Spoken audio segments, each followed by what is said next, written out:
tequileros, welcome to another Mexico Piece by Piece. Today we are visiting Hidalgo, the land of pulque and barbacoa. Are you ready for it?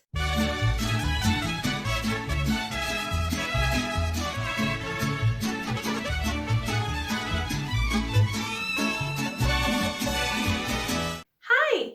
If you are new around here, my name is Ro, and I am a Mexican former flight attendant, super passionate about Mexico, tequila, and aviation. Those are the three topics that you will see the most in this channel. And if you are already part of the Tequilero community, welcome back! Today we're visiting a state that actually surprised me a lot. I knew there were a few interesting things in Hidalgo, but to be honest, I had no idea there were so many over there. I was pleasantly surprised. If you have seen a couple of my previous videos, you might be familiar with the name Hidalgo. It comes from Miguel Hidalgo y Costilla, the priest that started the independence movement back in 1810. And it is, of course, in honor of this very important character that the state was named after. And talking about territory, it is kind of in the smaller side. It is the number 26 in the ranking of territory of the 32 states of Mexico. And with a little bit over 3 million people, it is the number 16 in population, which puts it actually right in the middle. And the climate is fantastic. It's mostly mild subhumid throughout the state, although you will find areas where it is more on the dry side, with a minimum of 4 Celsius degrees and a maximum of 27 Celsius degrees. It is actually quite pleasant weather all year long. And now we're gonna be talking about what I think it's gonna take at least half of the video, Pueblos Mágicos, which is a government's program that will grant a little bit of extra budget to a few selected towns that represent the best of Mexico, so that they can preserve and promote the local culture. In the case of Hidalgo, we have 7. The Pueblos Mágicos program started in 2001, and I want to start Hidalgo's Pueblos Mágicos with the one that was actually the first one to be named a Pueblo Mágico, Huasca de Ocampo. And it was, of course, very well deserved. It has a little bit of everything and a few very peculiar things that are gonna blow your mind. I want to start by telling you about a guy that used to live there that was very important in his time, Pedro Romero de Terreros. He was the Count of Regla back in his day, and he was also the richest man alive.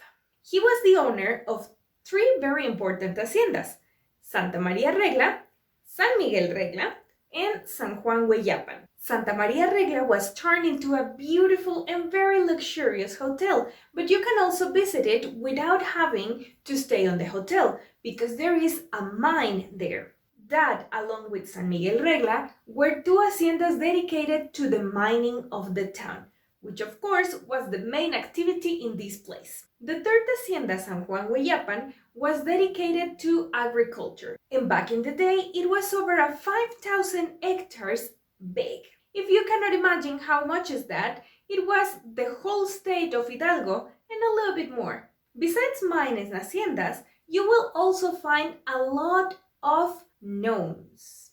This town is super rich in stories and legends about these mischievous little guys. So much that they actually have a museum dedicated to it, Museo de los Duendes. There you will find a very peculiar collection of figurines and tokens of gnomes that are also known as little kids. But the most interesting thing is that you will find also a compilation of stories and evidence that they actually exist. People say that they like to braid the manes of the horses so that they can play around and swing a little bit. Huasca de Ocampo also has gorgeous natural attractions. For example, Barranca de Aguacatitla, where you can do hiking, camping, and a very nice canopy ziplining circuit. You can visit an old thermoelectric plant, and because it is very far away from everything, they also offer night stargazing tours. I think I would personally love that. It is part of the Biosphere Reserve of Barranca de Mestitlan, of which we will be talking a little bit later. There you will also find Peña del Aire, a place where a huge stone is standing there looking like it is suspended on air. It is not, of course, but it gives the optical illusion of that.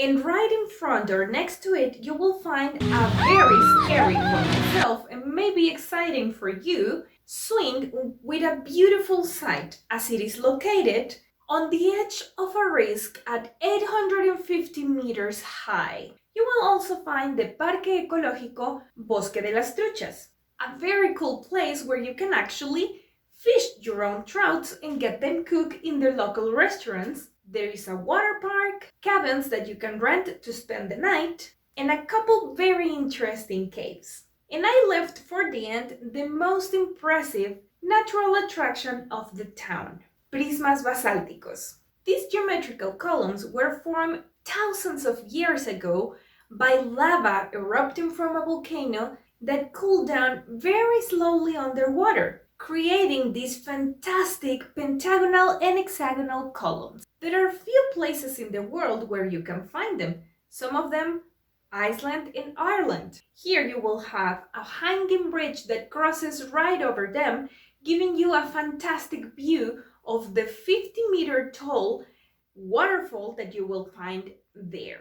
Back in his time, Alexander von Humboldt made a beautiful drawing of them, making them kind of famous abroad.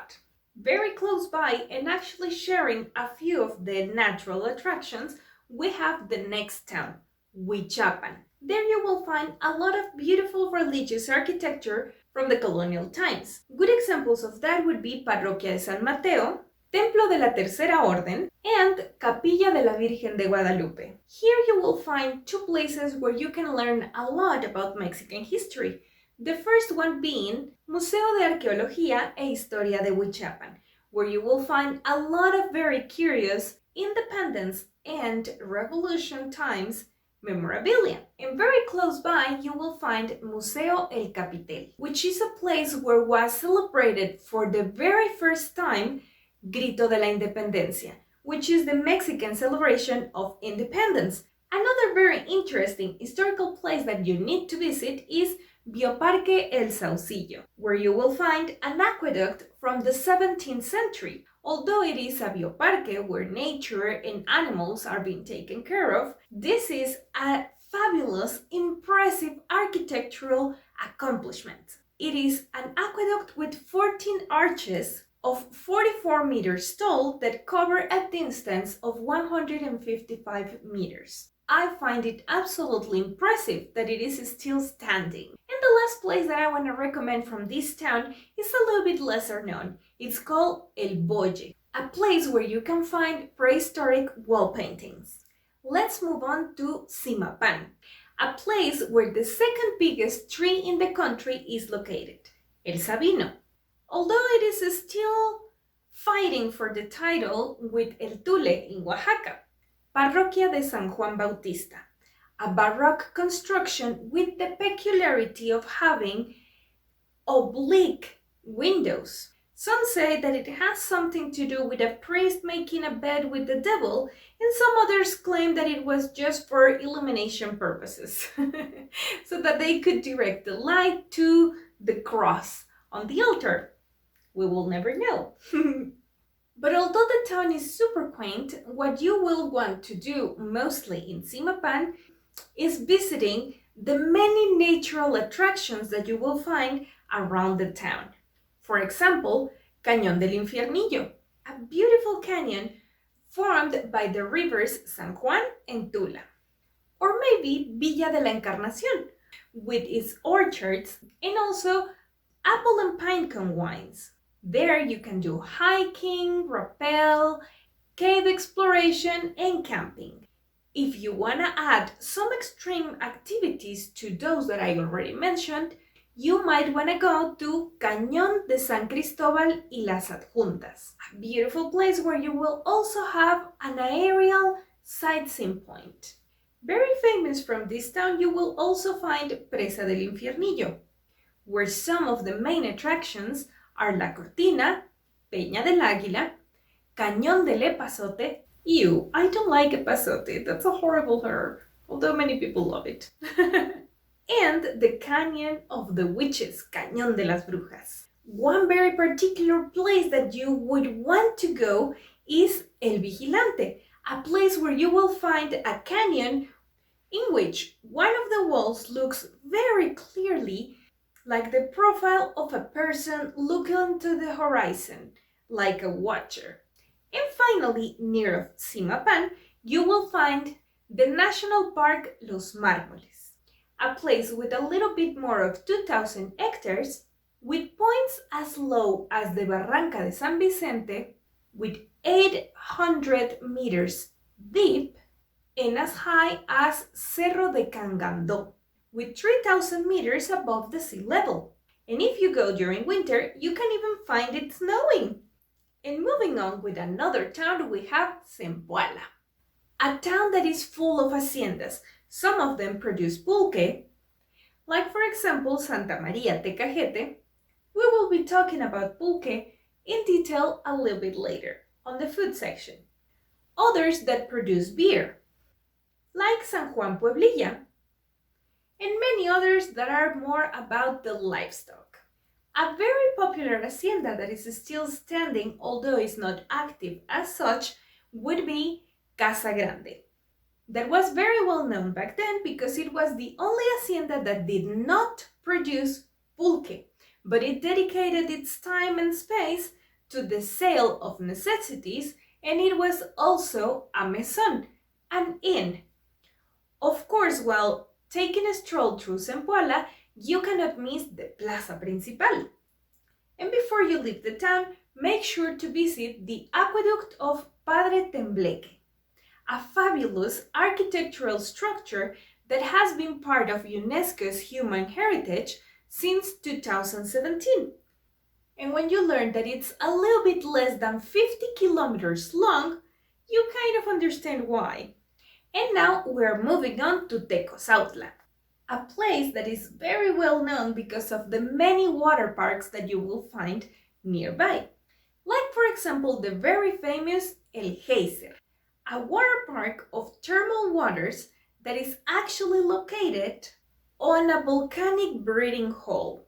And the volcano is still active, so every day you can go and see the emissions of vapor. It is unique in all Latin America. Other places that you can go and take a swim at would be Balneario La Cruz, El Arenal, y Gandó.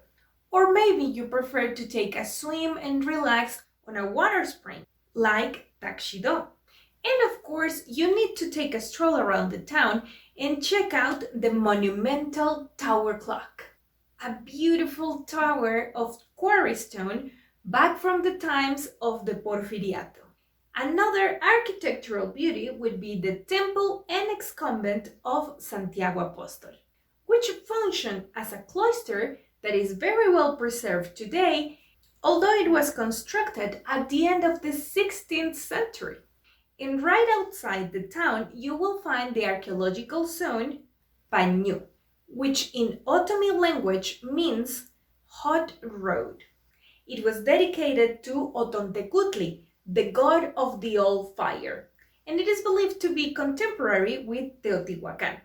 We are reaching the one before the last magical town, Mineral del Chico, not to be confused with Mineral del Monte, which is gonna be the next town. Here in Mineral del Chico, you will find the beautiful Parroquia de la Purísima Concepción. And you can also visit the Museum of Mining, or you can visit the mine itself, Mina de San Antonio, which was opened in 1560 and it remained active for 400 years.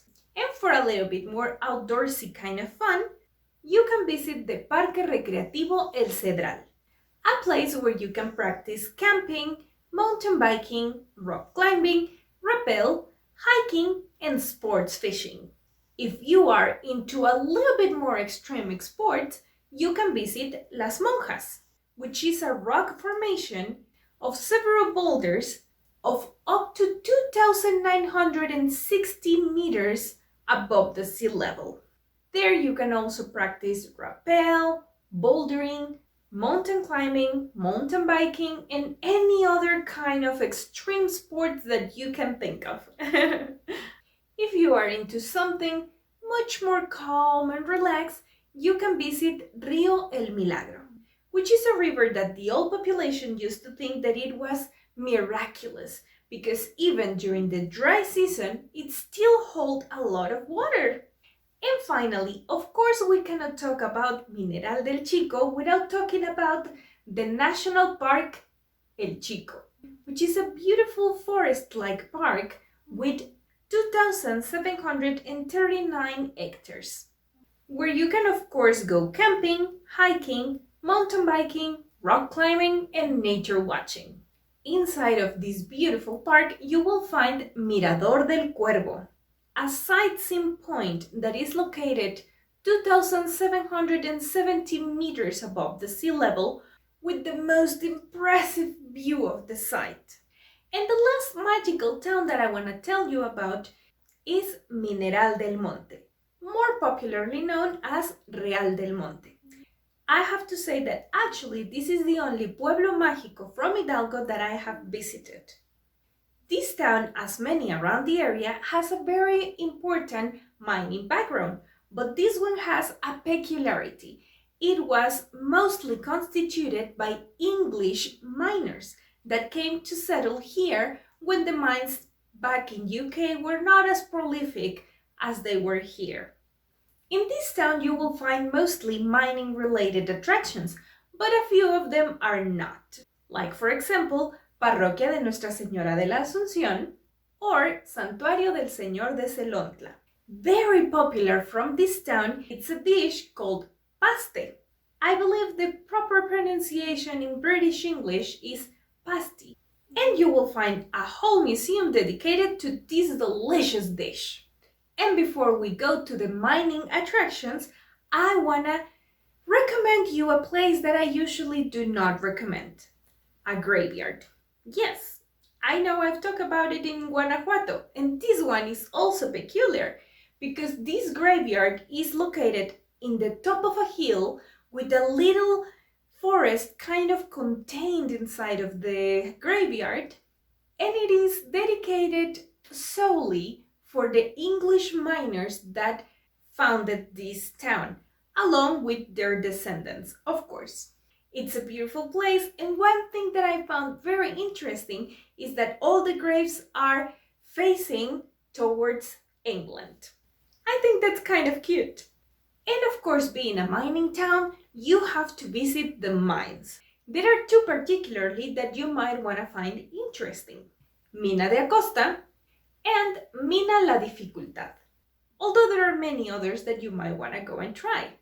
And because mining was such an important activity on the whole region back then, we have a very peculiar museum over there. Museo de Medicina Laboral. It used to be a health center and hospital exclusively for the miners. There you will find everything that was related with the miners' health, from the diseases that they could suffer to the implements and techniques that they used, super avant-garde back then, to cure the miners. A very interesting approach. And we're going to be closing Real del Monte with the forest El Iloche, which is a very tiny forest of a little bit more of 100 hectares with a beautiful panoramic view when you can also practice hiking and trekking. And speaking about natural places, I already mentioned Reserva Natural Barranca de Mestitlan, which is a protected natural area of over 90,000 hectares. Although the predominant landscape is a little bit more like a forest, you will also find a lot of nopales and other kind of cacti. It is actually believed to be the most important cacti area in the whole country. One peculiarity about this natural reserve is that there is actually a town inside of the reserve, the town of Mestitlan.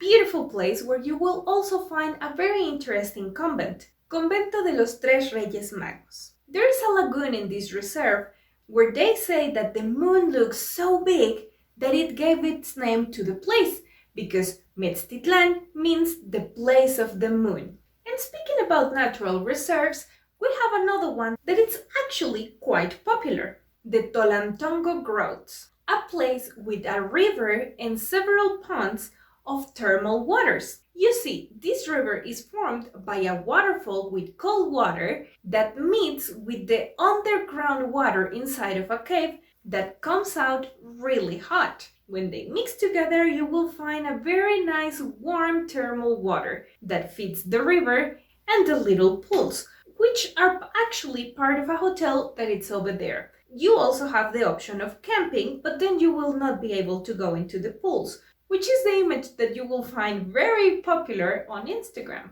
And speaking about thermal waters and places where you can have a lot of watery fun, we need to talk about Ixmiquilpan, another fantastic city in Hidalgo that is not yet a pueblo mágico, but I'm pretty sure that it will be very soon.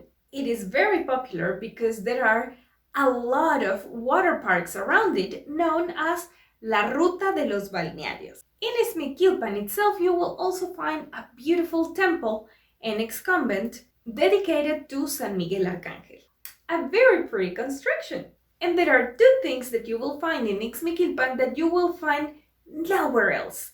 The first one is the oldest bridge in America, the first one constructed in this continent. Dating from 1555, you will find Puente de San Miguel Arcángel, a fantastic and very sturdy construction that is actually quite functional and well preserved all the way to today. And the other one is a little bit related with Mexico City. If you have ever been to Mexico City and you went to Reforma Avenue, you saw that there are several monuments in this avenue. Ángel de Independencia and Diana Cazadora are a couple good examples. Actually, the original statue of the Diana Cazadora is in Ixmiquilpan. For one reason or another, the original one ended up being in Ixmiquilpan while a copy was exhibited in Mexico City. And actually, the original name of this sculpture was La Flechadora de las Estrellas del Norte. I'm so sorry, this is taking way longer than I was expecting. So I think we are gonna stop right now and we're gonna leave the rest for next week. Apparently, Hidalgo is way more interesting than I was expecting it to be. I keep getting surprised by my own country, which is fantastic. I just love it. So if you don't mind, we're gonna be learning about food and famous people, other fantastic cities, and many other things on the next Mexico Piece by Piece, which is gonna be Hidalgo Part 2. We gotta do what we gotta do, right? So for the moment, please don't forget to give this video a big thumbs up and subscribe if you haven't already.